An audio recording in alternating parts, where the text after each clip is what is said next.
से समझना बहुत अच्छे से।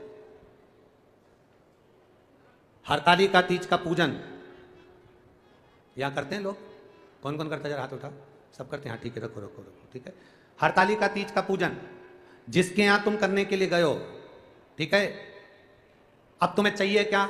हरतालिका तीज का पूजन तुम जिसके यहां करने के लिए गए हो उसके यहां तुम्हें कहना चाहिए, जी जी हम आपके यहां पूजन करने आ रहे हैं, हम आपके यहाँ आ रहे हैं, रात भर कीर्तन भी करेंगे, तुम्हारे यहाँ की चाय भी पिएंगे, पर निवेदन इतना है कि चाय जो बनेगी वो जितनी भी बहन होनी यहाँ पूजन करने आई है सबकी तरफ से 5-5 रुपए मिलाएं, चाहे 2-2 रुपए मिलाएं, चाहे 1-1 रुपए मिलाएं, पर चाय सबकी तरफ से बनना चाहिए। उसका कारण ये है कि मालूम पड़े व्रत करा तुमने और पिला दी पड़ोसन ने चाय, और व्रत खाते में पहुंच। अब इतनी सारी माताएं बैठी है, ये हर बार कहती है हम तो हरतालिका तीज का व्रत करते हैं भगवान तो भी हमारी नहीं सुन रहा, हम तो हरतालिका तीज का व्रत करते हैं तो भी भगवान हमारी नहीं सुन रहा। जरूर तूने जहां व्रत करा था, जहां पूजन करी थी, उसके घर की चाय पी थी, पक्का है, निश्चित है। तूने पूजन करी, जैसे तू पूजा की थाली अपनी लेकर गई है, ले जाते हो अपनी थाली, बोलो जम के बोलो जरा, ले जाते हो। जैसे पूजन की थाली अपनी लेकर गए हो, फल अपना लेकर गए हो, पानी का लोटा अपना लेकर गए हो, उसी तरह वो जीजी से कह दो, जीजी हम आपके यहाँ पूजन करेंगे, आराधना करेंगे, रात भर कीर्तन करेंगे, रात भर सत्संग करेंगे, रात भर आराधना करेंगे, पर तुमने जो हमको चाय पिलाई, अर्थात जितनी बहनें आएंगी वो 2-2 रुपए मिलाकर सबके लिए चाय बनेगी, तो पुण्य सबके खाते में चले जाएगा, एक के खाते में नहीं जाएगा। ये पुण्य की प्रबलता है, ये भजन की प्रबलता है। और सरल भाषा में समझ लो, इससे भी सरल भाषा,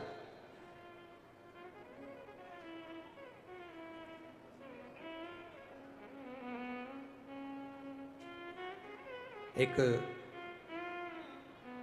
फूल वाले को बड़ा सुंदर एक कमल का पुष्प मिल गया, हो सकता है ऐसा कोई सुंदर सा फूल कमल का हाथ में आ गया, सुंदर सा। अब फूल वाले को एक फूल आया, नगर में संत आए, साधु आए, गुरु आए, माली ने विचार करा कि फूल मैं संत के पास जा रहा हूं तो फूल लेकर जाऊंगा संत के पास। अब माली फूल को लेकर जाने लगा तो राजा ने उसकी टोकनी में बड़ा सुंदर पुष्प देखा, तो पुष्प देखकर राजा ने कहा ये फूल हमको दे दो, 8,000 सोने की मुद्रा हम आपको देते हैं, ये फूल हमें दे दो। माली ने कहा महाराज आप ये फूल लेकर कहां जाओगे? तो कहा संत आए हैं, उन संत को ये पुष्प देना। माली ने कहा महाराज फूल अगर आप देंगे तो मैंने भी तो संत को देने के लिए फूल रखा है, मैंने भी तो संत को देने के लिए फूल रखा, मैं नहीं दे सकता। 8,000 सोने की मुद्रा छोड़ दी उस फूल के लिए। नगर का मंत्री आ गया, उसने कहा फूल हमें दो, हम 16,000 स्वर्ण मुद्रा तुमको देते हैं, फूल नहीं दिया। आखिरी में वो फूल लेकर संत के पास गया तो पूरे नगर के लोगों ने कह दिया इसने इस फूल के 8,000 सोने की मुद्रा नहीं ली, इसने 16,000 सोने की मुद्रा नहीं ली, ये फूल गुरुदेव आपके लिए लेकर आया है। संत के पास जब पहुंचा उसने फूल चरणों में रख दिया, बस केवल हाथ जोड़कर कहा गुरुदेव मेरे पास देने के लिए कुछ नहीं है।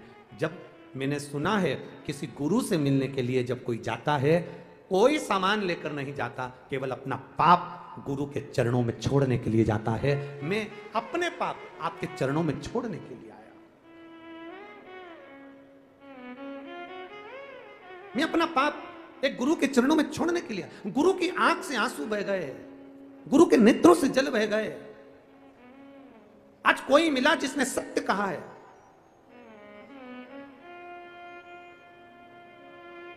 मालनी मालन फूल देती है, पर शंकर भगवान को अगर कोई चढ़ाने जा रहा है तो वो फूल निशुल्क फ्री में वो फूल दे देती है, फ्री ले जाओ।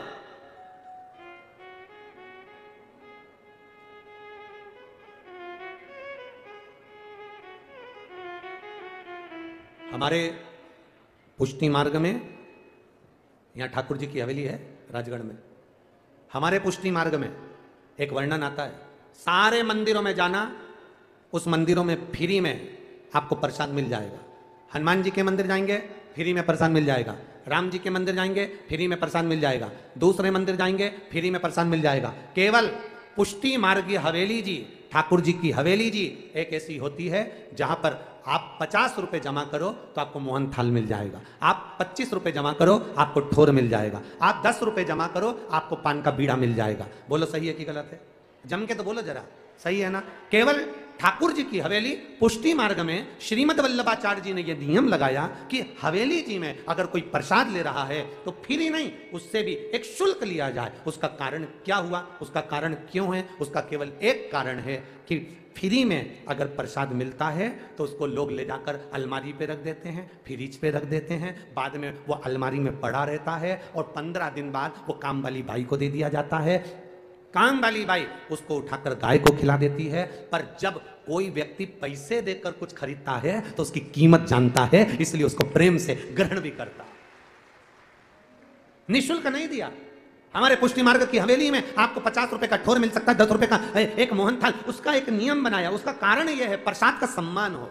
दूसरा नियम बनाया कि जिस प्रसाद को हम ग्रहण कर रहे हैं, किसी ने आटा दिया, किसी ने चावल दिया, किसी ने शक्कर दी, किसी ने कुछ दिया, किसी ने कुछ दिया, आप किसी का दिया हुआ खाएंगे तो वो पचाएंगे कैसे? इसलिए जो प्रसाद आप ग्रहण कर रहे हैं उसका कुछ शुल्क हवेली जी में जमा कर कर आप जब लेते हैं तो वो प्रसाद भी आपको अपना लगता है और अपना कल्याण कर कर चलता है, वो निःशुल्कता नहीं।